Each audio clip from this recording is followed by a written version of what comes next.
All right. This is Miss Barbara. She is one day post-op from having her cataract removed yesterday.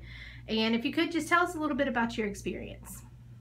To say it was less than miraculous is an understatement. It was absolutely the best thing I could have done. The staff was outstanding. Dr. Fisher is probably the best physician I've dealt with in all my years.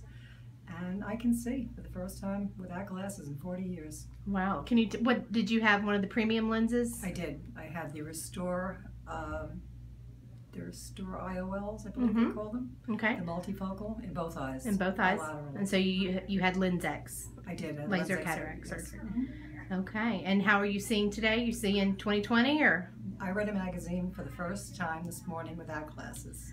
Wonderful, wonderful. So, would you recommend the Eye Center of North Florida and the LensX? Not only would I recommend it, I have recommended it to all my friends from here, Alabama, Georgia, New York, because I was told that they can come from all over the country to have the surgery performed here at the Eye Center.